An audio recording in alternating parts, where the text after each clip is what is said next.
Hello and welcome to Achievers Hive, dear learners of IGNOU ME Psychology, MPC 005 यानी research methods in psychology. आपका 5th paper चल रहा है MA first year का और easy notes की हेल्प से हम प्रिपरेशन कर रहे हैं। ये 5th वीडियो है। इससे पहले आप इसके 4 पार्ट्स देख चुके हैं और इस टॉपिक से आज हम बिगिन करेंगे। वैसे तो जो प्रीवियस क्लास आपने अटेंड की है उसमें आपने इस टॉपिक को, दोनों ही टॉपिक को बहुत डिटेल में पढ़ा था। एक्सटर्नल इंटरनल वैलिडिटी के साथ ही हमने लास्ट वीडियो कंप्लीट किया था अपना। तो आज के इस वीडियो में हम उसके ठीक आगे चलेंगे और मैं ये मान के चल रही हूँ उस वीडियो के बाद आप इसको देख रहे हैं तो आप बहुत अच्छे से, बहुत फास्ट, अच्छे से के साथ साथ बहुत फास्ट इस टॉपिक को कवर कर पाएंगे, क्योंकि हमारी कोशिश यही है कि हम इस और एक और वीडियो के साथ में 5th पेपर की सीरीज को खत्म करने वाले हैं। तो आज इस टॉपिक के संग क्विकली बिगिन करते हैं कि एक्सटर्नल और इंटरनल वैलिडिटी में कौन कौन सी वो थ्रेट्स हैं, कौन कौन सी वो प्रॉब्लम्स हैं। थ्रेट्स का मतलब यही हो गया कि जब किसी भी रिसर्च में जब इंटरनल और एक्सटर्नल वैलिडिटी पर क्वेश्चन उठता है तो वो कौन कौन सी वजह होती है जिनकी वजह से ऐसा होता है। So, understanding the threats to internal and external validity is crucial for researcher to ensure the credibility and applicability of their findings. Here's a detailed overview जिसमें हम एक एक करके बात करेंगे। कंफाउंडिंग वेरिएबल्स जो हमेशा ही किसी भी रिसर्च में ट्रबल करते हैं, वेरिएबल्स के बीच में कोई ना कोई ऐसी सिचुएशन क्रिएट कर देते हैं जिससे हम रिसर्च में रिजल्ट्स पे एक्यूरेटली नहीं पहुंच पाते। तो कंफाउंडिंग वेरिएबल डेफिनेटली एक बड़ा थ्रेट है इंटरनल वैलिडिटी के लिए, जिसमें कि हम ये कह सकते हैं कि वो एक्सट्रेनियस वेरिएबल होते हैं जो अगर कंट्रोल नहीं किए जाए किसी भी स्टडी में तो वो मिसलीडिंग कंक्लूजन्स की तरफ लेकर जाते हैं। ये बात आपको तमाम बार बताई गई है पूरे सीरीज में, तो आपको पता ही है कि कंफाउंडिंग वेरिएबल्स का रोल क्या होता है। अगर एग्जाम्पल की बात करें तो कोई भी स्टडी चल रही है, कोई भी मेथड है, कुछ भी हम कुछ भी कर रहे हैं, तो जो भी कंफाउंडिंग वेरिएबल होगा वो पूरी स्टडी पर इफेक्ट डालेगा। नेक्स्ट है हमारा सिलेक्शन बायस। ये किसकी तरफ से होता है? जब हम इस तरह से सिलेक्शन करते हैं पार्टिसिपेंट्स का जो कि लार्जर पॉपुलेशन के रिप्रेजेंटेटिव हैं और उनको प्रॉपर तरीके से हमने सिलेक्ट नहीं किया है, तो एक बायसनेस क्रिएट हो जाती है जो कि रिजल्ट में डेफिनेटली प्रॉब्लम क्रिएट करती है। अगर हाई अचीविंग स्टूडेंट्स ही लिए जाएं किसी नए एजुकेशनल प्रोग्राम के लिए तो क्या होगा कि जो रिजल्ट्स आएंगे निकल के वो बिल्कुल ही एक तरफा हो जाएंगे। मतलब अगर हम एजुकेशनल सेटिंग में कोई ऐसा इम्प्लीमेंटेशन करने जा रहे हैं जहां पर हमें देखना है कि इसका रिजल्ट कैसा आएगा, तो सभी तरीके के स्टूडेंट को लिया जाना चाहिए। तो सिलेक्शन बायस भी होता है। उसके बाद हिस्ट्री इफेक्ट्स। ये क्या होता है कि event occurring between the pre test and post test measurements can influence the results.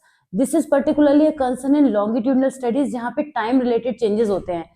ऐसा कोई भी टेस्ट जहां पर हम एक बड़े टाइम फ्रेम में चीजों को करते हैं, जैसे कि एग्जांपल के लिए दिया है कि the impact of a social intervention occurs during a significant societal event like a pandemic, the result may be affected by the event rather than the intervention itself. एक बड़े टाइम फेज के बाद अगर हम प्री और post में हम gap कर देते हैं और तो उस वजह से भी वहां पे फर्क पड़ जाता है हमारे रिजल्ट्स पर और वैलिडिटी पर क्वेश्चन उठता है। मैच्योरेशन की बात करें तो पार्टिसिपेंट्स में अगर हम चेंजेस कर दें ओवर टाइम तो वो भी आउटकम को इफेक्ट कर देगा स्टडी के। This is specially relevant in studies involving children और लॉन्गर ड्यूरेशन। अगर आप लंबी ड्यूरेशन पर बच्चों पर कोई टेस्ट करने जा रहे हैं, कोई रिसर्च करने जा रहे हैं, तो बच्चे भी एक लॉन्ग टाइम के बाद उनमें काफी चेंजेस आ जाते हैं, क्योंकि बच्चे का जब ग्रोथ और डेवलपमेंट होता है तो काफी फास्ट हो जाते हैं। कई बार ऐसे फेजेस होते हैं बच्चे की लाइफ में। ओके तो इस तरीके से एज रिलेटेड डेवलपमेंट भी हो सकता है, कोई भी ऐसा इश्यू हो सकता है जिसमें चीजें प्रॉब्लम कर सकती हैं, तो वैलिडिटी पर क्वेश्चन उठ जाएगा। इंस्ट्रूमेंटेशन की बात करें, ये थ्रेट तब अराइज होता है जब मेजरमेंट टूल में कोई चेंजेस किए जाते हैं स्टडी के दौरान। If the way data is collected और measured varies it can lead to inconsistencies in result. अगर इंस्ट्रूमेंट की ही में ही वैलिडिटी का क्वेश्चन उठ जाएगा कि वही टाइम फ्रेम में चेंज कर दिया जाएगा, तो भी वैलिडिटी पर क्वेश्चन उठना बहुत ही नेचुरल सी बात है ना। एग्जाम्पल आप देख सकते हैं। टेस्टिंग इफेक्ट्स क्या होते हैं? पार्टिसिपेंट्स में become familiar with the test enough repeated exposure. अगर कोई टेस्ट को बार बार बच्चों पर रिपीट किया जाए, किसी भी पर्सन पर रिपीट किया जाए, तो वो बहुत ज्यादा न केवल टेस्ट के संग कंफर्टेबल हो जाएंगे बल्कि फिर उसके जो रिजल्ट्स हैं वो इतना कंसिस्टेंसी से आएंगे कि यहाँ पे वैलिडिटी पर भी क्वेश्चन उठ सकता है। यानी कोई पार्टिसिपेंट अगर किसी टेस्ट को मल्टीपल टाइम्स दे रहा है तो वो बेटर परफॉर्म करेंगे ऑफकोर्स, क्योंकि वो इतनी बार उस टेस्ट को देख चुके हैं। Attrition, the loss of participants during a study can create bias. ये भी हो सकता है कि अगर हमें पार्टिसिपेंट्स को वहां से हटाना पड़ गया, ड्रॉप आउट हो गए हैं या कुछ भी ऐसा हो गया, तो इस वजह से चेंजेस होने की वजह से वैलिडिटी पर क्वेश्चन उठ जाएगा। एक्सपेरिमेंटर बायस भी कई तरीके के होते हैं। एक्सपेरिमेंटर अपने बिलीफ या अपने थॉट के हिसाब से जब रिजल्ट्स को इंटरप्रेट करने लगते हैं, अपना थॉट उसमें इंटेंशनली और अनइंटेंशनली एड ऑन कर देते हैं कॉन्सेप्ट के साथ में, तो भी इस पर बहुत ज्यादा फर्क पड़ता है। अब एक्सटर्नल वैलिडिटी की बात करें, आपको पता है कि एक्सटर्नल वैलिडिटी के जो रिजल्ट्स होते हैं वो हम बड़ी पॉपुलेशन पर अप्लाई कर सकते हैं। तो सबसे पहली बात तो यहाँ पे पॉपुलेशन वैलिडिटी एक चीज हो जाती है। ये थ्रेट कब रिलेट करता है? To whether the sample used in the study accurately represents the larger population to which researcher want to generalize findings. जो भी रिसर्च की गई है, जो भी फाइंडिंग्स बनाई गई है, वो किस हद तक हम ले जा सकते हैं, अगर ये चीज हमें क्लियर नहीं है तो फिर पॉपुलेशन वैलिडिटी की प्रॉब्लम आएगी। जैसे कि हमने एक टेस्ट बनाया जिसको हम अपने क्लास में, यानी हमें एक बच्चे के हिसाब से टेस्ट बनाया, एक बच्चे को कंसिडर करते हुए बनाया, लेकिन उस टेस्ट को हम अपने क्लास में सिमिलर बच्चों में यूज कर सकते हैं। तो ये हमारी लिमिट है कि हम उस टेस्ट को उस क्लास के बच्चों में यूज कर सकते हैं, कि हमने एक सैंपल के लिए एक बच्चे को लिया था, पर उसी आईक्यू लेवल के बच्चे हमारे पास हैं, मगर हम उस टेस्ट को लेकर किसी दूसरे स्कूल में चले गए, एक लार्जर पॉपुलेशन में चले गए, एक डिफरेंट कल्चरल बैकग्राउंड के पॉपुलेशन में चले गए, तो वहां पर हमारा जो टेस्ट है वो पॉपुलेशन वैलिडिटी को क्रिएट करेगा, प्रॉब्लम को क्रिएट कर देगा, पॉपुलेशन वैलिडिटी वाली प्रॉब्लम वहां पर हो जाएगी। ठीक है, तो जैसे कि हमने कहा है कि कॉलेज स्टूडेंट पर हमने कोई स्टडी क्रिएट करी है तो वो ओल्डर एडल्ट्स या बच्चों पर जनरलाइजेबल नहीं होगी। इकोलॉजिकल वैलिडिटी, यहाँ पे सब वही वैलिडिटी के थ्रेट्स निकल कर आएंगे जो हमें आउटसाइड वर्ल्ड में देखने को मिलेंगे, जैसे कि study conditions resemble real world situation. अगर आर्टिफिशियल सेटिंग्स में कोई स्टडी बनाई गई है तो जब उसको नेचुरल एनवायरनमेंट में यूज करेंगे तो वो वहां पर वैसा रिजल्ट हमें नहीं देगा। तो हम ये तो जरूर कहते हैं कि जो एक्सटर्नल वैलिडिटी होती है तब होती है किसी भी टेस्ट में, किसी भी टूल में, मेजरमेंट टूल में, जब हम उसको दूसरे जगह पर यानी बड़ी पॉपुलेशन पर यूज कर सकते हैं, पर वो बड़ी पॉपुलेशन होनी उसी टाइप की चाहिए जिस टाइप के टूल्स को, जिस टाइप के सैंपल पर आपने पहले उसको यूज किया है अपने टूल को, और उसके बाद वो टूल उसी तरीके से दूसरे सैंपल पर भी यूज होगा। हम टूल तो सेम रखेंगे लेकिन उसका जो सैंपल है वो इतना चेंज नहीं कर सकते कि उसमें कोई भी इकोलॉजिकल चेंजेस को हम एक्सेप्ट कर लें। ठीक है, जैसे कि लेबोरेटरी एक्सपेरिमेंट होते हैं वो कंट्रोल कंडीशन में किए जाते हैं, लेकिन वो रियल वर्ल्ड कॉन्टेक्स्ट में नहीं किए जा सकते, लाइक अ क्लासरूम और वर्क प्लेस। टेम्पोरल वैलिडिटी की बात करते हैं। This refers to whether findings can be generalize to different time periods. Time period भी एक चीज मैटर करती है, यानी कि आपने किसी कोई टाइम पीरियड में अपने जो टेस्ट बनाए थे, मेजरमेंट टूल को यूज किया था, अब आप उस टेस्ट को बाद में बहुत लंबे टाइम के बाद यूज कर रहे हैं तो चीजें बहुत बदल सकती हैं और बहुत सारे डिफरेंट कॉन्टेक्स्ट आ सकते हैं।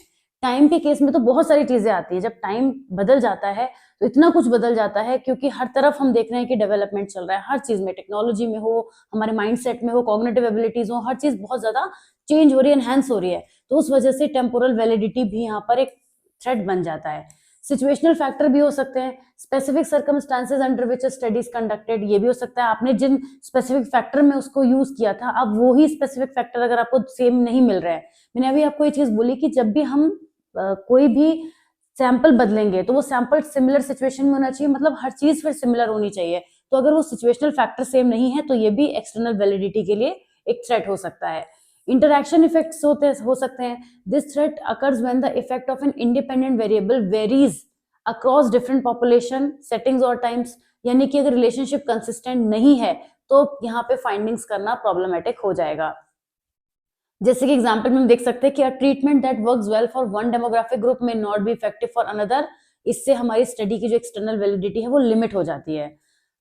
सैंपल साइज क्या रहा है और उसकी कैरेक्टरिस्टिक्स क्या है, ये भी मैटर करता है। स्मॉल सैंपल साइज या होमोजीनियस ग्रुप होते हैं वो अनरिलायबल जनरलाइजेशन क्रिएट करेंगे, लेकिन अगर study relies on a limited और non diverse sample, its findings may not extend to a broader population. अगर हमें कोई स्मॉल स्पेसिफिक ग्रुप में कोई स्टडी की है तो वो बड़े पॉपुलेशन पर जाकर नहीं फिट हो पाएगी, ये तो तय बात है एक्सटर्नल वैलिडिटी के केस में। तो सैंपल साइज और उसकी कैरेक्टरिस्टिक्स भी मैटर करती हैं। वैसे ये टॉपिक है, पिछले कई टॉपिक्स को कनेक्ट कर रहा है, डॉट्स कनेक्ट कर रहा है, लेकिन फिर भी आप इसको स्पेसिफिकली अलग भी लिख सकते हैं। और मेजरमेंट टूल को हम कैसे भूल सकते हैं, जनरलाइजेबिलिटी और मेजरमेंट टूल, जो टूल यूज हुए हैं अगर वो दूसरे कॉन्टेक्स्ट में एप्लीकेबल ही नहीं है, उनका यूज ही नहीं हो सकता, तो भी वैलिडिटी पर क्वेश्चन उठ जाता है। जैसे कि हमने कोई ऐसा सर्वे बनाया जो हम एक कल्चर के लोगों के साथ में यूज कर रहे हैं पर वो दूसरे में एप्लीकेबल ही नहीं है, तो फिर एक्सटर्नल वैलिडिटी पर क्वेश्चन उठना बहुत ही नेचुरल सी बात है। तो कंक्लूड करेंगे इसी बात के साथ में कि इंटरनल एक्सटर्नल वैलिडिटी जो है वो दोनों ही बहुत क्रिटिकल हैं रिसर्च फाइंडिंग्स की क्वालिटी को मेंटेन करने के लिए, और अगर कोई भी थ्रेट इनमें आता है तो हमारी पूरी रिसर्च को इम्पैक्ट करता है। सीधी सी बात तो यही है कि कोई भी थ्रेट जो होगा वो हमारे पूरी रिसर्च पर अपना इम्पैक्ट डाल देगा और उसी की वजह से रिजल्ट जो है वो चेंज हो जाते हैं। तो पूरी रिसर्च में हम देख रहे हैं कि कई चीजें ऐसी हैं जो अपना बहुत ही मेजर रोल प्ले कर रही हैं। आ जाते हैं ग्राउंडेड थ्योरी की तरफ। Grounded theory, goals and steps, ये टॉपिक बहुत पूछा गया है आपके प्रीवियस पेपर्स में और काफी इंपॉर्टेंट है। देखिए इंपॉर्टेंट तो सभी टॉपिक्स हैं, मैं बार बार आपको यही बोलती हूँ, लिमिटेड टॉपिक्स आप ऑलरेडी पढ़ रहे हैं, लेकिन उनमें भी कुछ ऐसे हैं, जैसे प्रीवियस वीडियो में मैंने रिलायबिलिटी पर बहुत ज्यादा फोकस किया था। रिलायबिलिटी पर 10 मार्कर में क्वेश्चन पूछा जाता है, बी में भी पूछ लिया जाता है, और सी तक में भी उसका कोई ना कोई टॉपिक आ जाता है, सब टॉपिक। उसी तरीके से ग्राउंडेड थ्योरी है, ये 10 मार्कर में बहुत पूछी गई है पहले, तो आपको तैयार करनी है कि क्या है ग्राउंडेड थ्योरी। ये एक क्वालिटेटिव रिसर्च मेथोडोलॉजी है जो क्या एम करती है, टू जनरेट और discover theories through the systematic gathering and analysis of data. It is particularly useful for understanding social processes and interaction. Grounded theory जो है, अब इसके गोल और स्टेप्स की बात करेंगे कि ग्राउंडेड थ्योरी में एक्चुअली होता क्या है। तो सबसे पहले तो ग्राउंडेड थ्योरी का गोल है कि उसमें थ्योरी का डेवलपमेंट होना चाहिए। प्राइमरी गोल यही है ग्राउंडेड थ्योरी का कि एक ऐसी थ्योरी बनाए which is grounded in the data collected. Instead of testing existing theories, researchers aim to create new theoretical insights based on participants' experience and perspective. जब भी हम कोई नया काम करते हैं अपनी लाइफ में, या नया भी या कुछ भी कोई काम करते हैं, तो किसी ना किसी जनरलाइजेशन की तरफ, किसी ना किसी कॉन्सेप्ट की तरफ हम पहुंचते हैं। ऐसा कॉन्सेप्ट जिसके बारे में हम पहले नहीं जानते होते हैं, और वो हमारे लिए एक प्रिंसिपल की तरह काम करता है हमारी लाइफ में आगे की तरह।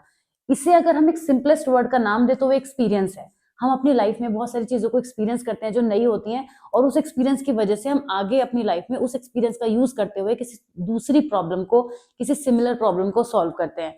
तो ग्राउंडेड थ्योरी में भी यही कॉन्सेप्ट है कि हम जब भी कोई थ्योरी का डेवलपमेंट होता है तो वो कैसे होता है, एग्जिस्टिंग थ्योरी को टेस्ट करते हुए नहीं होता, बल्कि रिसर्चर क्या करता है, नए थ्योरेटिकल इंसाइट्स लेकर आता है जिसमें पार्टिसिपेंट्स के एक्सपीरियंसेस और पर्सपेक्टिव का यूज किया जाता है।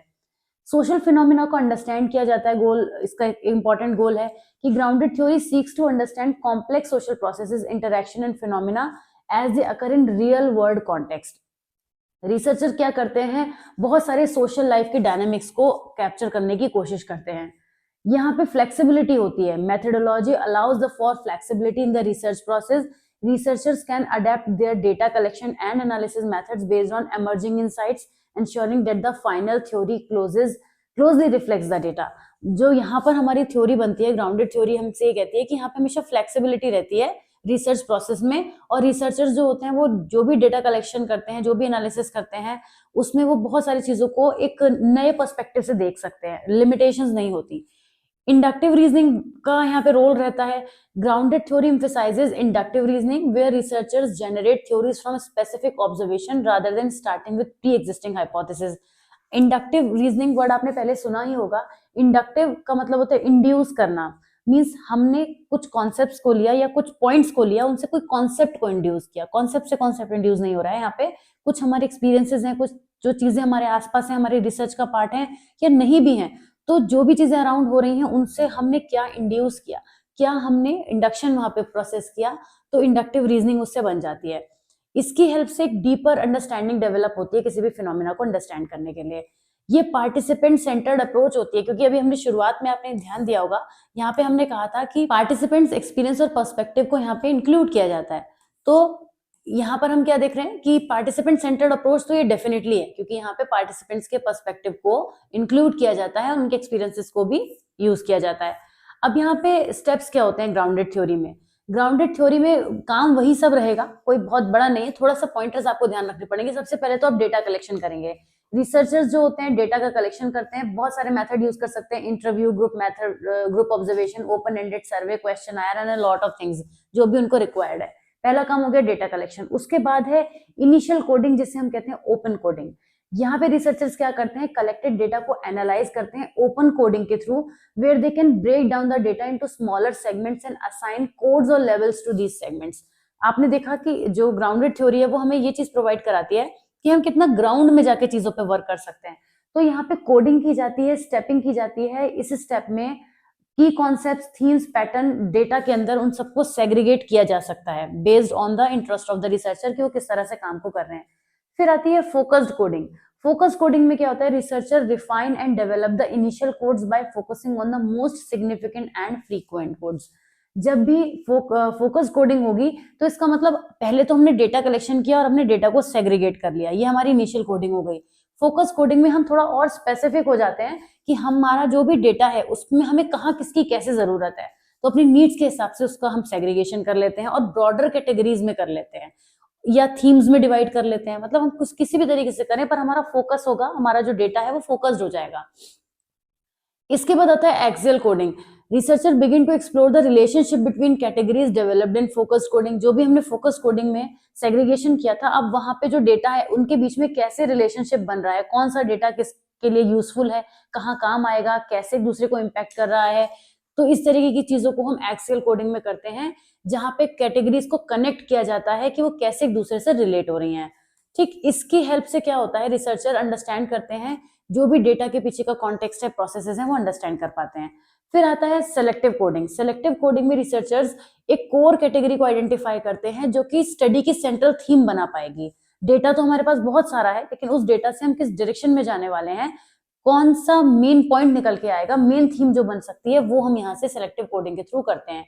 यहाँ पे इंटीग्रेटिंग होती है और वेरियस कैटेगरीज को रिफाइन करके उनका रिलेशनशिप यूज करके एक थ्योरी की तरफ हम चल पाते हैं। Memo writing. Throughout the research process, researchers write memos to document their thought, insight and connection between codes and categories. जो भी चीजें हम सेग्रीगेट कर रहे हैं, साइमल्टेनियसली एक यहाँ पे मेमो राइटिंग चल रही है। मींस जो भी हमारे पास डेटा है उसमें हम क्या क्या कर रहे हैं, कैसे कैसे उनका रिलेशनशिप बन रहा है, जो चीजें हो रही हैं वो एक रिटन डॉक्यूमेंट के फॉर्म में रेडी की जाती है। फिर उसके बाद उसका थ्योरेटिकल सैम्पलिंग की जाती है, यानी कि grounded theory often employs theoretical sampling where researcher continue to collect data based on emerging theories and categories। अब अगर इसके बाद भी हमें कुछ और जरूरत है तो हम उसकी थ्योरेटिकल सैम्पलिंग करते हैं। जो भी हमारे area, specific area of interest है, जो भी थ्योरेटिकल सैम्पलिंग के थ्रू हम यहाँ पे गैदर करेंगे, that ensuring that the developed theory is robust. तो यहाँ पे थ्योरेटिकल सैम्पलिंग में हम सारे डेटा को एक थ्योरेटिकल वे में फाइनलाइज करते हैं। Constant comparison. Researchers engage in constant comparison through out the research process. नए डेटा को एग्जिस्टिंग कोड और कैटेगरीज से कंपेयर करते रहते हैं। जब हम थ्योरेटिकल सैम्पलिंग कर रहे थे तो यहाँ पर हम फ्री थे, कोई और भी हमें रिक्वायरमेंट है डेटा की तो वो हम ले सकते हैं अपनी थ्योरी के लिए, और इसके बाद हम कांस्टेंट कंपैरिजन करते हैं कि क्या जो हमारे पास नया डेटा आ रहा है वो पुराने डेटा से रिलेट कर रहा है या रिक्वायर्ड है, या हमें उसको डिस्कार्ड करना है। तो ये कांस्टेंट कंपैरिजन का फिल्ट्रेशन का प्रोसेस यहाँ पे चलता रहता है। फिर फाइनल थ्योरी डेवलपमेंट होता है। अब लास्ट में हम क्या करते हैं, एक पॉइंट पर जाकर तो हम कहीं ना कहीं रुकेंगे जितना डेटा हमारे पास है, तो फाइनल स्टेप में हम पूरी फाइंडिंग्स को सिंथेसाइज करते हैं और एक थ्योरी को डेवलप करते हैं। Researchers articulate the core category and its relationship to other categories, जिससे हम एक कॉम्प्रिहेंसिव अंडरस्टैंडिंग डेवलप कर पाते हैं। अब जब ग्राउंडेड थ्योरी बन जाती है तो उसको हमें वैलिडेट भी करना होता है, यानी कि while grounded theory does not typically involve quantitative validation methods, researchers can enhance the credibility of their findings by seeking feedback from participants and conducting member checks।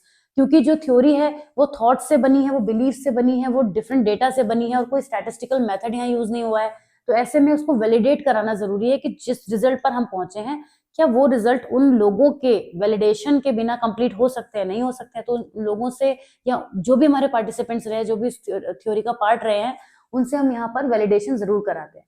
तो बेसिकली एक थ्योरेटिकल फ्रेमवर्क है grounded theory, जो कि participants के through, participants की help से researchers create करते हैं और डिफरेंट कॉन्सेप्ट्स को इसमें जोड़ा जाता है और डिफरेंट कॉन्सेप्ट्स को जोड़कर एक नया कॉन्सेप्ट क्रिएट किया जाता है, वही ग्राउंडेड थ्योरी कहलाती है। एक डिफरेंट तरीका है ये रिसर्च में, जो कि पूरी तरीके से थ्योरेटिकल चलता है, और ये अलग बात है कि रिटन डॉक्यूमेंट इसमें सब कुछ बनते हैं, सारा प्रोसेस रहता है रिसर्च में, लेकिन काफी हद तक यहाँ पे स्टैटिस्टिकल मेथड का यूज ना होने की वजह से थोड़े इसके ड्रॉबैक हो जाते हैं कि कुछ प्रॉपर वैलिडेशन इसका नहीं हो पाता है। अब आते हैं वेरिएबल एंड कंस्ट्रक्ट के बीच में डिफरेंसेस में। बहुत ज्यादा पूछा गया है ये टॉपिक, बहुत ही ज्यादा पूछा गया है। अगेन आज के वीडियो में काफी टॉपिक हमारे इंपॉर्टेंट है। तो वेरिएबल और कंस्ट्रक्ट के बीच में क्या डिफरेंसेस हैं, पहले तो डेफिनेशन से समझेंगे कि वेरिएबल और कंस्ट्रक्ट होते क्या है। Variable is a measurable trait और कैरेक्टरिस्टिक दैट कैन चेंज और वेरी अमंग इंडिविजुअल और ओवर टाइम। वेरिएबल के बारे में इस सीरीज में हमने कई बार बात करी है कि वेरिएबल्स क्या होते हैं, जो वेरी हो सकते हैं, जो चेंज हो सकते हैं। कंस्ट्रक्ट क्या होते हैं, कंस्ट्रक्ट एक थ्योरेटिकल कॉन्सेप्ट होता है that is not directly observable but is inferred from measurable behaviours और attributes. Construct represent abstract ideas और phenomena that researchers aim to study। किसी चीज के बारे में, किसी भी रिसर्च में हम किस कोर कॉन्सेप्ट की तरफ वर्क कर रहे हैं, वो कंस्ट्रक्ट कहलाते हैं। लेकिन जो वेरिएबल्स होते हैं वो हमारी रिसर्च के अंदर, जैसे मैंने शुरू में वर्ड बोला था कि किसी मूवी में जो एक्टर एक्ट्रेसेस होते हैं, वही काम हमारी रिसर्च में वेरिएबल्स का होता है। और कंस्ट्रक्ट क्या है, उस मूवी की थीम, उस किस मूवी में की स्टोरी क्या है, वो स्टोरी हमारी जो है वो कंस्ट्रक्ट। ये कोई एग्जांपल लिख मत आइएगा एग्जामिनेशन में, ऐसा मत कराइएगा, मैं आपको समझाने के लिए बात यूज कर रही हूँ कि कंस्ट्रक्ट क्या है, वो फिनोमिना है, वो कॉन्सेप्ट है जिस पर वर्क होगा। है ना, मूवी की स्क्रिप्ट हो गई, और वेरिएबल्स क्या हो गए, मेन कैरेक्टर हो गए जिनकी हेल्प से वो स्क्रिप्ट कंप्लीट होगी। तो वेरिएबल और कंस्ट्रक्ट को हम ऐसे समझ सकते हैं एग्जाम्पल के तौर पे। लेकिन अभी एग्जाम्पल यहाँ पर भी दिए हुए हैं कि कोई रिलेशनशिप, एक्सरसाइज, वेट लॉस, ये कई बार हो चुका है, आपको पता ही है, तो यहाँ पे वेरिएबल्स हैं दोनों। कंस्ट्रक्ट में क्या है, हम इंटेलिजेंस एक कंस्ट्रक्ट है जो कि डायरेक्टली मेजर नहीं हो सकता, लेकिन इंटेलिजेंस टेस्ट के थ्रू इसको मेजर किया जाता है, और हो सकता है हमारी रिसर्च इंटेलिजेंस पर ही चल रही हो, तो इंटेलिजेंस से कोर कॉन्सेप्ट हो गया। अब इस पॉइंट को समझने के बाद अब बहुत जल्दी जल्दी समझ पाएंगे। डिफरेंसेस की बात करते हैं पहले। तो नेचर के बेसिस पे देखें तो वेरिएबल्स क्या होते हैं, कॉन्क्रीट और क्वांटिफाइबल होते हैं, इनको आप क्वांटिफाई कर सकते हैं, इनकी स्पेसिफिक वैल्यू हो सकती है जिनको डायरेक्टली मेजर किया जा सकता है। लेकिन कंस्ट्रक्ट क्या होते हैं, एब्स्ट्रैक्ट और थ्योरेटिकल होते हैं, जैसे इंटेलिजेंस की हमने बात करी, ये ब्रॉडर कॉन्सेप्ट होते हैं और इनको इनडायरेक्टली ही मेजर किया जा सकता है। मेजरमेंट में देखें तो वेरिएबल स्पेसिफिक इंस्ट्रूमेंट्स की हेल्प से यूज मेजर किए जाते हैं, स्केल, क्वेश्चनर, टेस्ट। लेकिन जो कंस्ट्रक्ट हैं, they are measured through operationalisation which involves defining the construct in terms of observable behaviour और variables that can be measured. ये इनडायरेक्ट वे में इनका मेजरमेंट होता है, जबकि वेरिएबल को डायरेक्टली मेजर किया जा सकता है। एग्जाम्पल्स के बेसिस पे देखें तो वेरिएबल क्या क्या हो सकते हैं, हाइट, वेट, इनकम, टेम्परेचर, कोई भी ऐसा कॉन्सेप्ट जो कि क्वांटिफाइबल मेजर रखता है। लेकिन कंस्ट्रक्ट क्या होते हैं, motivation, happiness, social support, personality trait, जो कि डिफरेंट वेरिएबल्स का यूज करके ही मेजर किए जा सकते हैं। पर्पस की बात करें तो variables serve as the building block of research data, जो कि रिसर्चर के बीच में रिलेशनशिप, कोरिलेशन, डिफरेंसेस देख के वर्क करते हैं, है ना, बिल्डिंग ब्लॉक है पूरी रिसर्च डेटा के। और ये फ्रेमवर्क है, कंस्ट्रक्ट क्या है, फ्रेमवर्क है, जो मैंने मूवी वाला एग्जांपल दिया था उससे रिलेट कर पा रहे होंगे आप। किसी भी कॉम्प्लेक्स फिनोमेना को अंडरस्टैंड करने के लिए हमें कंस्ट्रक्ट को समझना होगा। स्कोप की बात करें तो variable typically have a narrower focus as they relate to specific aspects of data being analysed. Construct का कॉन्सेप्ट ब्रॉडर होता है, इनका नैरो फोकस हो जाता है क्योंकि वेरिएबल स्पेसिफिक हो जाते हैं, और कंस्ट्रक्ट क्या होते हैं, ब्रॉड हो जाते हैं, ब्रॉडर स्कोप होता है। रिसर्च में रोल की बात करें तो रोल तो दोनों का ही इंपॉर्टेंट है। वेरिएबल्स का यूज किया जाता है हाइपोथेसिस को टेस्ट करने के लिए और रिसर्च में क्वांटिफाई करने के लिए। कंस्ट्रक्ट को क्वालिटेटिव रिसर्च से जोड़ा जाता है और डेवलपमेंट थ्योरीज क्रिएट करने के लिए, फाइंडिंग्स इंटरप्रिटेशन के लिए जरूरत पड़ती है। तो अगर समराइज करें तो दोनों का ही अपना अपना काम है, दोनों का कंपैरिजन में हम ये नहीं कह सकते कि ये कुछ अच्छा है या कोई बुरा है, दोनों का अपना अपना रोल है, और दोनों के ही बिना रिसर्च इनकम्प्लीट है। दोनों ही बहुत ही इंपॉर्टेंस रखते हैं रिसर्च में अपनी अपनी जगह पर, ठीक है। तो इस तरीके से हमने समझ लिया कि कंस्ट्रक्ट और वेरिएबल्स क्या होते हैं। अब अगर 3 मार्कर में आपसे कंस्ट्रक्ट पूछ लिया जाए तो आपको क्या करना है, इसी टॉपिक में से आपको, क्योंकि आपकी अंडरस्टैंडिंग होगी ना, तो आप ये सारे पॉइंट्स लिख पाएंगे। देखिए मैं ये जानती हूँ और मुझे मालूम भी है ये बात, आप भी ये बात जानते हैं कि आप में से कोई भी सिर्फ रट कर तो एग्जाम देने नहीं जा रहा होगा। एक अंडरस्टैंडिंग आप नोट्स के बेसिस पर अपने अंदर डेवलप करते हैं और उस अंडरस्टैंडिंग के बेसिस पर आप आंसर्स लिखते हैं। हाँ, कई बार आपको हाईलाइट्स याद रखने होते हैं, पॉइंटर्स याद रखने होते हैं, हेडिंग्स याद रखनी होती हैं। तो ऐसा नहीं है कि अगर हमारे पास यहाँ पे वेरिएबल और कंस्ट्रक्ट का डिफरेंस है तो हमसे कंस्ट्रक्ट स्पेसिफिकली नहीं पूछा जा सकता या वेरिएबल्स अलग से नहीं पूछा जा सकता। तो वहां पे आपको अपना कॉमन सेंस यूज करना है। इसी नोट्स में से इन टॉपिक के अलावा यही से दूसरे टॉपिक भी बन जाएंगे जो यही है, मतलब ऐसा नहीं कि कोई और नया टॉपिक जो यहाँ है नहीं, लेकिन क्वेश्चन डिफरेंट फॉर्म में भी आपके सामने आ सकता है, तो आपको स्मार्टली आंसर करना है। आ जाते हैं नेक्स्ट टॉपिक की तरफ। एक छोटा सा ब्रेक ले रही हूं मैं अभी, छोटा तो बहुत ही छोटा रहता है मेरा ब्रेक, लेकिन हम यहाँ पे क्वालिटेटिव और क्वांटिटेटिव रिसर्च के बीच में डिफरेंसेस करेंगे। ये काफी पूछा गया है। आज के टॉपिक सभी मान लीजिए आप बहुत इंपॉर्टेंट है, कोई टॉपिक ऐसा नहीं मिलेगा आपको जो कम हो। और ये आप चाहें तो एक डिवीजन करके भी लेफ्ट राइट करके लिख सकते हैं, वो भी अच्छा तरीका है। और आप चाहें तो ऐसे भी लिख सकते हैं, जो आपको ईजी लगे, जो आपको ज्यादा आसान लगे वो आप कर सकते हैं। आज हमारे पास बहुत टाइम है, आ जाते हैं वापस क्लास में अपनी, जहां पर हम क्वालिटेटिव और क्वांटिटेटिव रिसर्च के बारे में बात करेंगे। देखिए क्वालिटेटिव का मतलब क्या होता है, जहां पे चीजें डिस्क्रिप्टिव होंगी, क्वालिटेटिव होंगी, सब्जेक्टिव ज्यादा होंगी, और क्वांटिटेटिव में जहां पर क्वांटिफाई की जा सकेंगे, जहां के रिसर्च के मेथड्स को क्वांटिफाई किया जा सकेगा, जहां पे स्टैटिस्टिकल मेथड्स लगाए जाएंगे, जहां पे डेटा का नेचर जो है वो मैथमेटिकल फॉर्म में होगा, वो हमारा क्वांटिटेटिव होगा। तो रिसर्च में क्वालिटेटिव और क्वांटिटेटिव का होना, किसी भी रिसर्च का क्वालिटेटिव या क्वांटिटेटिव होना, उसके अंदर यूज होने वाले मेथड्स, डेटा, इन पर डिपेंड करता है। तो क्वालिटेटिव और क्वांटिटेटिव रिसर्च दो फंडामेंटल अप्रोचेस हैं बेसिकली, जिसमें हम कैसे डेटा को गैदर कर रहे हैं, एनालाइज कर रहे हैं, कौन कौन सी मेथडोलॉजीज यूज कर रहे हैं, यही मेन चीज है। अपने आप में अगर हम ये कहें कि क्वांटिटेटिव रिसर्च क्या होती है, क्वांटिटेटिव रिसर्च कुछ होती नहीं है, वो डिपेंड करती है कि उसके अंदर मेथड को किस तरह से चीजों को यूज किया गया है। तो यहाँ पे कोई भी रिसर्च क्वांटिटेटिव की कैटेगरी में कब फॉल करेगी, नेचर क्या क्या होगा, जब उसमें नॉन न्यूमेरिकल डेटा होगा। अभी हमने बात करी qualitative, sorry I just said it wrong, qualitative quality वाला वर्ड है ना, तो यहाँ पे नॉन न्यूमेरिकल डेटा होगा। यहाँ पे क्या होगा, न्यूमेरिकल डेटा होगा, क्योंकि क्वांटिटेटिव है, क्वांटिटी में फाइंड कर सकते हैं। Focuses on understanding concepts through thoughts and experiences, यहाँ पे चीजें इलाबोरेटिव होंगी, सब्जेक्टिव होंगी, टिपिकली डिस्क्रिप्टिव होगी है, और इसमें टेक्स्ट, इमेजेस, वीडियोस ज्यादा इंक्लूडेड होंगे। यहाँ पे हम मेजर और एनालाइज करेंगे जो हमारे वेरिएबल्स हैं उनके पैटर्न को, रिलेशनशिप को, ट्रेंड्स को, और यहाँ पे जो डेटा होगा वो टेबल, चार्ट्स, ग्राफ्स की फॉर्म में होगा। एग्जाम्पल की बात करें, इंटरव्यू, ओपन एंडेड सर्वे रिस्पॉन्स, फोकस ग्रुप, ये सब इसके एग्जाम्पल हो गए। यहाँ पे क्या होगा, survey with closed end questionnaire, experiment, statistical analysis, ये सब क्वांटिटेटिव रिसर्च के टाइप हो गए। तो ये दो, एक तो डिफरेंस ये हो गया। रिसर्च के गोल की बात करें तो क्वालिटेटिव रिसर्च का गोल क्या होता है कि जो भी कोई हमारा कॉन्सेप्ट है रिसर्च में, हम जो भी वर्क करने जा रहे हैं उसके पीछे कितना ज्यादा एक्सप्लोर कर पाते हैं, कितना हम डिटेलिंग में जा पाते हैं, कितना सब्जेक्टिव इंटरप्रिटेशन कर पाते हैं, ये क्वालिटेटिव रिसर्च का गोल होता है। और इसकी हेल्प से हम क्या आइडियाज, इंसाइट्स जनरेट कर पाते हैं, थीम्स क्रिएट कर पाते हैं, किसी भी रिसर्च का रिजल्ट इस तरीके से फाइंड आउट करते हैं। क्वांटिटेटिव रिसर्च में क्या होता है, हम रिलेशनशिप को क्वांटिफाई करते हैं, कितना कोरिलेशन है, ये अगर सिचुएशन आ रही है तो मतलब हमारी क्वांटिटेटिव रिसर्च है। कोरिलेशनल रिसर्च किसका एग्जांपल है, क्वांटिटेटिव रिसर्च का एग्जांपल है, बहुत पावरफुल एग्जांपल है। हाइपोथेसिस को टेस्ट करते हैं, प्रेडिक्शंस बनाते हैं। यहाँ पे पैटर्न्स और जनरलाइजेशंस को यूज किया जाता है लार्जर पॉपुलेशन में। अब आते हैं अप्रोच और मेथोडोलॉजी। क्वालिटेटिव रिसर्च में हम कैसी कैसी अप्रोचेस यूज करेंगे, एक्सप्लोरेटरी अप्रोच, एक्सप्लोरेशन होगा काफी ज्यादा। यहाँ पे फ्लेक्सिबल और अडेप्टिव रिसर्च डिजाइन यूज किए जाएंगे, जैसे कि इंटरव्यू, फोकस ग्रुप, और डेटा जो है वो जनरली सेमी स्ट्रक्चर्ड होगा, अनस्ट्रक्चर्ड भी हो सकता है क्वालिटेटिव में। क्वांटिटेटिव रिसर्च में क्या होगा, एक स्ट्रक्चर्ड अप्रोच होगी, फिक्स रिसर्च डिजाइन होंगे, पहले से उनके नॉर्म्स, सब चीजें डिसाइडेड होंगी, रूल्स रेगुलेशन से हम सारी चीजें चलेंगे, और डेटा कलेक्शन हाईली स्ट्रक्चर्ड होगा और कंट्रोल्ड भी होगा, कंट्रोल होना भी उसका जरूरी है। डेटा एनालिसिस के बेसिस पर अगर डिफरेंसेस देखें तो डेटा क्वालिटेटिव रिसर्च में क्या होता है, डेटा का जो एनालिसिस होगा इंटरप्रेटिव होगा, सब्जेक्टिव होगा, राइट। रिसर्चर पैटर्न, थीम और इनसाइट्स जो होंगी डेटा की उसको बहुत अच्छे से ऑब्जर्व करेंगे। सब्जेक्टिव के साथ साथ रिसर्चर्स का भी इंटरप्रिटेशन यहाँ पे मैटर करेगा।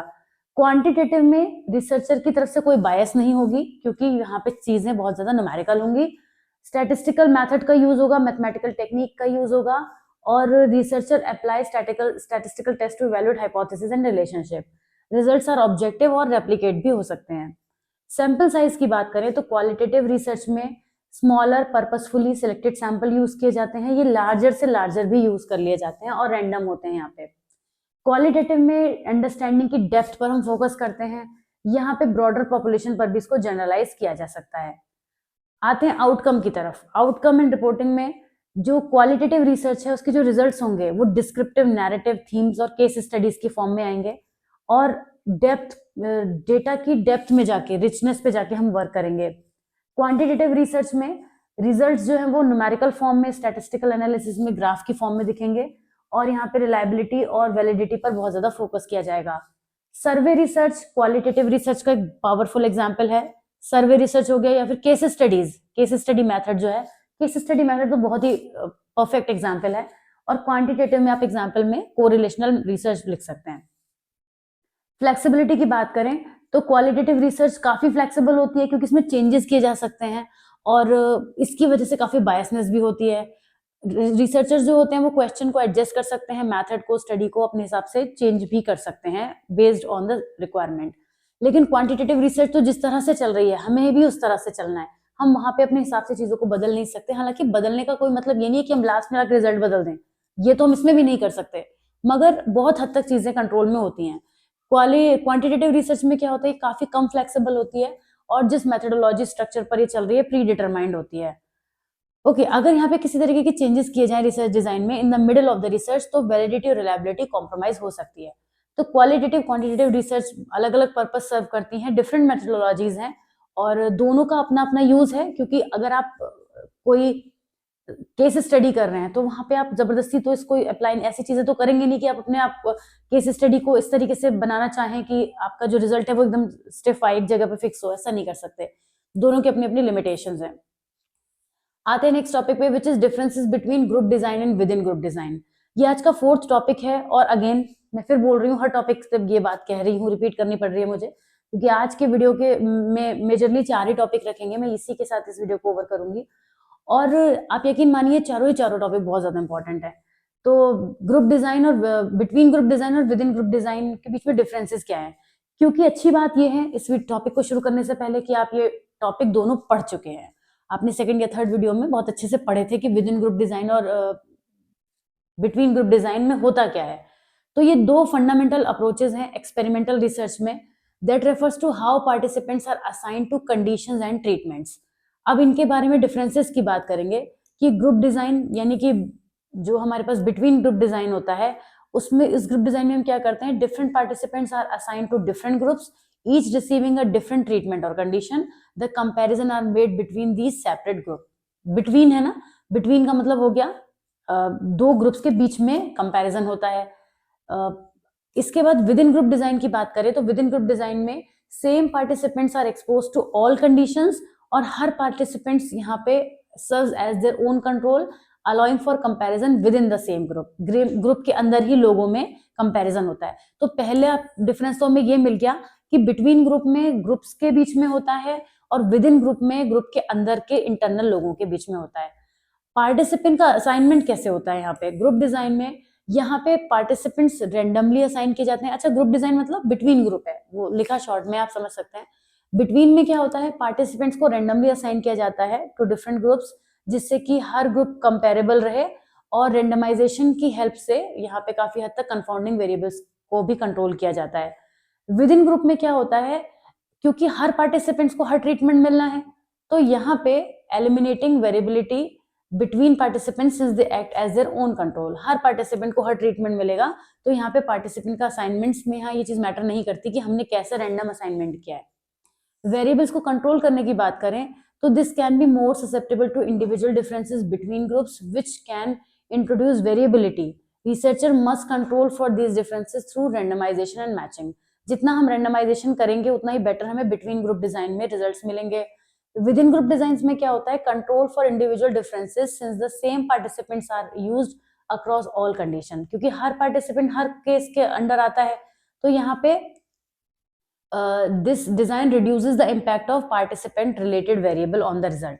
हम कहें कि पार्टिसिपेंट की वजह से कोई इफेक्ट आएगा, वो नहीं आता है, क्योंकि हर पार्टिसिपेंट अपना अपना कंट्रोल यहाँ पर करके रखता है। स्टैटिस्टिकल एनालिसिस की बात करें तो data analysis often involves comparing means between different groups using independent sample, t-test और ANOVA। अभी रिसेंटली MPC 006 के लिए मैंने एक वीडियो बनाया है जिसमें मैंने आपको ये समझाया है कि t-test और ANOVA के क्वेश्चंस में आप हाइपोथेसिस कैसे फॉर्म करते हैं, क्रिटिकल वैल्यूज का कैसे यूज करते हैं, उसको जरूर देखिएगा। वो रिसेंट वीडियोस में आपको मिलेगा, MPC 006 की सीरीज में मिल जाएगा। तो स्टैटिस्टिकल एनालिसिस यहाँ पे ग्रुप डिजाइन में क्या होता है, t-test और ANOVA का हम यूज करते हैं। और विद इन ग्रुप डिजाइन में data analysis typically uses paired sample T-test और रिपीटेड मेजर्स ANOVA। यहाँ पे पेयर्ड सैंपल्स का यूज किया जाता है टी-टेस्ट के, और रिपीटेड ANOVA का यूज किया जाता है। सेंसिटिविटी टू इफेक्ट्स, क्या क्या इफेक्ट्स के टुवर्ड्स सेंसिटिविटी रहती है ग्रुप डिजाइन में। It may require a larger sample size to detect effects due to the variability introduced by having different individuals in each group. यहाँ पे हमें लार्ज सैंपल साइज लेना पड़ सकता है, लेकिन विद इन ग्रुप में क्या होता है, क्योंकि हर पर्सन का यहाँ पे इन्वॉल्वमेंट होता है, तो generally more sensitive to detecting treatment effect because it controls for individual differences. Attribution and drop out की बात करें तो यहाँ पे ग्रुप बिटवीन ग्रुप डिजाइन में loss of participants can be a concern if one group experiences more drop outs. अगर एक group से ज्यादा लोग छोड़ रहे हैं किसी भी वजह से, तो ये प्रॉब्लम हमें देखने को मिल सकती है। लेकिन विद इन ग्रुप डिजाइन में क्या होगा, अगर कोई पार्टिसिपेंट ड्रॉप आउट भी कर देगा तो बाकी लोग मिलके उस रिजल्ट को अपने तरीके से, उतने ही सैंपल छोटा होने से यहाँ पे कोई फर्क नहीं आएगा, लेकिन यहाँ सैंपल छोटा होने से फर्क आ जाएगा, क्योंकि ग्रुप्स का कंपैरिजन आपस में होना है, तो ड्रॉप आउट होने से फर्क पड़ता है। प्रैक्टिकल कंसिडरेशंस की बात करें तो group design is suitable for studies where it is impractical और impossible for participants to experience all conditions. कोई भी बिटवीन ग्रुप डिजाइन में इजी रहता है वहां सुटेबल रहता है जहाँ पे कोई भी ऐसे इम्पॉसिबल सिचुएशन के अक्रॉस हमें आना है। और within group design often requires repeated measure which can lead to practice effects of fatigue. अगर कंडीशंस प्रॉपरली नहीं है, काउंटर बैलेंस नहीं करी गई हैं, तो जो हमारे यहाँ पे पार्टिसिपेंट्स हैं वो बहुत ज्यादा फटीग के अक्रॉस आ सकते हैं ऐसी किसी डिफिकल्ट सिचुएशन में। तो समराइज करें तो ग्रुप डिजाइन और बिटवीन ग्रुप डिजाइन दोनों का ही अपना अपना रोल है, दोनों अलग अलग तरीके से हमारे सामने देखने को मिलते हैं। यहाँ पे आप टेबल बनाकर भी ये पॉइंटर्स अपने तरीके से लिख सकते हैं, ऐसा कोई जरूरी नहीं है। ये जो टॉपिक है वो बी सेक्शन में काफी पूछा गया है पहले। नेक्स्ट टॉपिक हमारा है which is quasi experiment design and experiment, difference क्या क्या है। तो इस टॉपिक को हम करेंगे नेक्स्ट वीडियो में, क्योंकि मेरे ख्याल से आज का जो वीडियो है हमारा वो उसका जो हम टाइम लिमिट एक बार क्रॉस चेक कर लेते हैं, which I need to, yes we have a little time. I think हम क्वासी एक्सपेरिमेंटल डिजाइन और ये जो हमारा जनरल एक्सपेरिमेंटल डिजाइन होता है इनके बीच में क्या डिफरेंसेस हैं इन्हें समझ लेते हैं। मेरे ख्याल से इस टॉपिक को तो हमें कवर कर लेना चाहिए, ये भी एक इंपॉर्टेंट टॉपिक है। अगेन फिफ्थ टॉपिक हमारा इंपॉर्टेंट ही हो जाता है।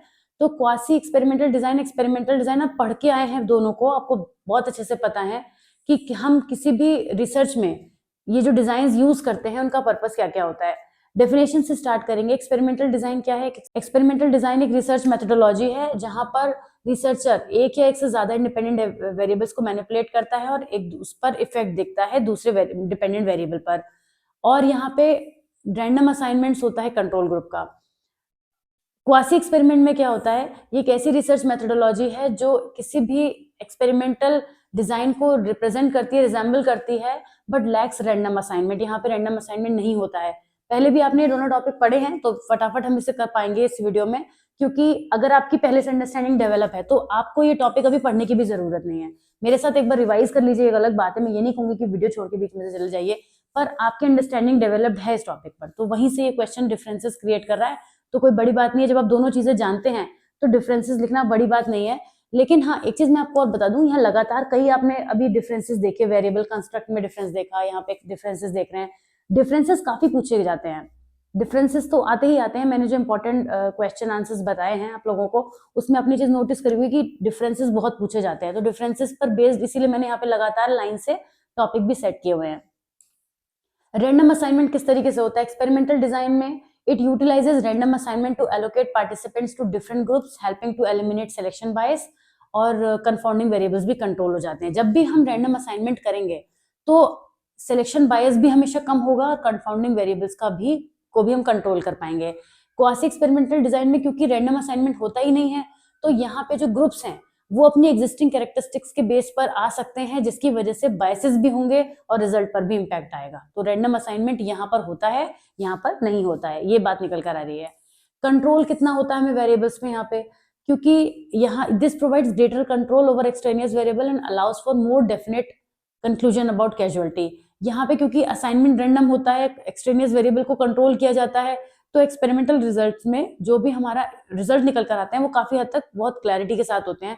जबकि क्वासी एक्सपेरिमेंटल डिजाइन में काफी कम होता है एक्सट्रेनियस वेरिएबल पर कंट्रोल, जिसकी वजह से रैंडम असाइनमेंट की भी एब्सेंस हम यहाँ पे देखते हैं, तो कंफाउंडिंग फैक्टर रिजल्ट को इन्फ्लुएंस कर सकते हैं। कैजुअलिटी की बात करें तो एक्सपेरिमेंटल डिजाइन में स्ट्रॉन्गर एविडेंस होते हैं कैजुअल रिलेशनशिप के due to control condition random assignment, जो कि कंफाउंडिंग वेरिएबल के रोल को काफी कम कर देते हैं। क्वासी एक्सपेरिमेंट डिजाइन में काफी कैजुअलिटी के वीकर एविडेंस होते हैं क्योंकि रैंडम असाइनमेंट्स कम होता है। तो वही वाली बात है, एक ही बात है, बार बार हमने जो उसके आउटकम्स हैं उनको अलग अलग हेडिंग में लिख दिया है, मगर बात वही है। एथिकल एंड प्रैक्टिकल कंसिडरेशन की बात करें तो एक्सपेरिमेंटल डिजाइंस काफी हद तक जो है इम्प्रैक्टिकल और अनएथिकल हो सकते हैं। कोई हार्मफुल कंडीशन को मैनिपुलेट करना, researcher must carefully consider ethical implication. Quasi experimental में इस बात का बहुत ध्यान रखा जाता है, भले यहाँ पे रैंडम असाइनमेंट नहीं होता है। क्वासी एक्सपेरिमेंट्स में ये ऐसी सिचुएशन में यूज किया जाता है जहां रैंडम असाइनमेंट नहीं होता है या फिर एथिकल होता है, जैसे कि educational setting, policy evaluation, making it more adaptable to real world scenarios. Use की बात करें तो एक्सपेरिमेंटल डिजाइन की हेल्प से की जाने वाली रिसर्चेस जो है या फिर रिसर्चेस का जो कंडक्शन होता है वो लेबोरेटरी सेटिंग, क्लिनिकल ट्रायल, इन सब जगह पर होता है। क्वासी एक्सपेरिमेंटल की जो स्टडीज होती हैं वो काफी हद तक फील्ड स्टडीज होती हैं, एजुकेशनल रिसर्चेस होती हैं, सोशल वर्ल्ड से कनेक्टेड होती हैं। स्टैटिस्टिकल एनालिसिस को देखें तो एक्सपेरिमेंटल डिजाइंस में क्योंकि रैंडम असाइनमेंट्स होता है पार्टिसिपेंट्स का, बहुत सारी चीजें बहुत सिस्टमेटिक वे में चलती हैं, तो स्टैटिस्टिकल मेथड्स भी यहाँ पे यूज होते हैं। और यहाँ पे बाकी की डिफरेंट एनालिटिकल अप्रोचेस यूज हो सकती हैं रैंडमाइजेशन के लैक होने की वजह से, तो बहुत हद तक यहाँ पर हमें जरूरत नहीं पड़ती है स्टैटिस्टिकल मेथड की। तो क्वासी एक्सपेरिमेंटल डिजाइन और एक्सपेरिमेंटल डिजाइन में यही मेजर हम डिफरेंसेस देखते हैं कि रैंडम असाइनमेंट्स का हम बहुत बड़ा रोल देखते हैं, वेरिएबल्स पे हमने कितना कंट्रोल किया है, क्या हमारे कैजुअल इन्फ्लुएंसेस की स्ट्रेंथ है, क्या निकाली जा सकती है, एक्सपेरिमेंटल डिजाइन कैसे फ्रेमवर्क प्रोवाइड करा रहे हैं कैजुअलिटी के लिए, रैंडमाइजेशन कितना इम्प्रैक्टिकल और अनएथिकल है। ऑलराइट, तो अब हमारा जो लास्ट वीडियो है वो एक्स पोस्ट फैक्टो रिसर्च से स्टार्ट होगा और कुछ छोटे छोटे टॉपिक हैं जो बी सेक्शन में ज्यादा पूछे गए हैं। यहाँ से एंड तक के जितने टॉपिक हैं वो बी सेक्शन में ही ज्यादा पूछने वाले टॉपिक मिलेंगे आपको, छोटे छोटे 1-1 पेजेस के टॉपिक हैं। तो कैसा लगा आज का वीडियो जरूर बताइएगा। आई होप आपको ये वीडियो पसंद आया होगा। अब हम बिल्कुल MPC 5 के एंड पर हैं और उसके बाद 6th पेपर के थ्योरी के टॉपिक्स आपको पढ़ने को मिलेंगे। न्यूमेरिकल्स आप ऑलरेडी प्रैक्टिस कर ही रहे हैं और इस तरीके से हम इजी नोट के बिल्कुल एंड पर आ चुके हैं। तो मिलती हूँ आपसे लास्ट पार्ट में MPC 005 के। Till then take care of yourself, bye bye.